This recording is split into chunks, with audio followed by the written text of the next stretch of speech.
अशी व्यक्ती ही सगळ्यांना दिसते, परंतु पोलिसांच्या दृष्टिकोनातून ती फरार आहे. ही फरार व्यक्ती सायली उर्फ आद्या तिला घरी येऊन भेटते आणि जो काही परिस्थितीचा गुंता तयार झालेला असेल त्याच्यातून सायलीला त्याच्यासोबत जाण्यासाठी भाग पडलं जातं आणि एनओसी जी तिची सासू गुलशन तासे आहे हिला बेल मिळण्यामध्ये माझी कुठलीही हरकत नाही अशा प्रकारचं निवेदन तिच्याकडून लिहून घेतलं जातं. माझा प्रश्न असा आहे की जी वारंवार आतिफ तासे आणि गुलशन तासे यांच्याविषयी तक्रार नोंदवते, जिनी गेल्या 10 वर्षामध्ये त्या घरी जाऊन अतिशय हाल अपेष्टा छळ सहन केलेला आहे, शोषण सहन केलेलं आहे आणि वारंवार त्या वेळेला पोलीस स्टेशनमध्ये तक्रारी दाखल केलेल्या आहेत, अशी व्यक्ती अचानक पोलीस स्टेशनमध्ये येऊन नो ऑब्जेक्शन कसं काय देईल आणि तिचं ते नो ऑब्जेक्शन गृहीत धरलं जावं का, असा माझा प्रश्न आहे. सायली सुर्वे आज वाचली असली तरी सुद्धा संकट पूर्णपणे टळलेलं नाही. माझी आग्रही मागणी अशी आहे की आज जो सायली सुर्वेनी जो पोलीस स्टेशनमध्ये जाऊन जबाब दिलेला आहे तो ग्राह्य धरण्यात येऊ नये.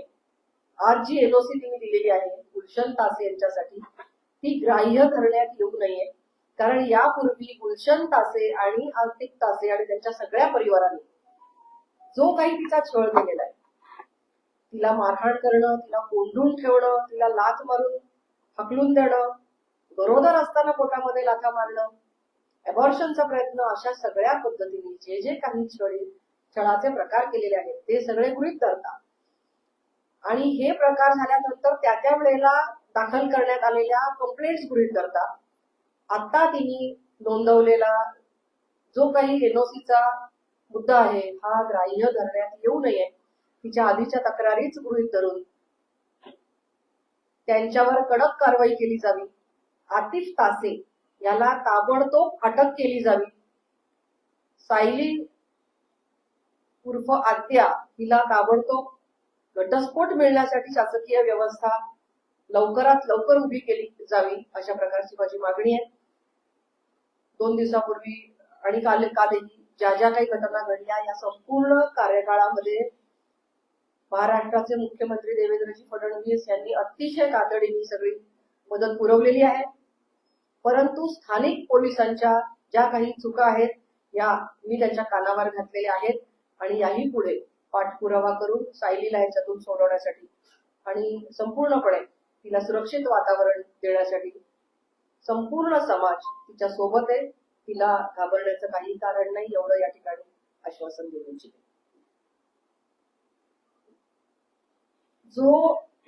जी गुलशन तासे व्यक्ती आहे तिच्यावर सुद्धा अनेक गुन्हे दाखल आहेत. तिच्या 4ही सुना हिंदू आहेत. तिची जी आणखीन एक सून आहे निधी तासे म्हणून, तिने सुद्धा गुलशन तासे विरुद्ध तक्रारी दिलेल्या आहेत. ती अनेक वेळेला याविषयी बोलते. आता या सगळ्या कोंडमाराच्या परिस्थितीमध्ये सायलीचं म्हणणं एवढंच होतं की उद्या काहीही होईल, आता जे झालं ते झालं, कुटुंबाला धोका आहे, अशा सगळ्या परिस्थितीत मला या सगळ्या विषयातून बाजूला राहायचं आहे. या मुद्द्याचा नक्कीच कॉग्निजन्स देण्याची आवश्यकता आहे आणि त्यामुळे तिने आत्ता दाखल केलेला पोलीस स्टेशनमध्ये जाऊन जो काही जबाब आहे तो ग्राह्य धरण्यात येऊ नये अशी माझी मागणी. लवजिहादचा नक्कीच हा प्रकार आहे आणि आतिफ तासे हा पोलिसांच्या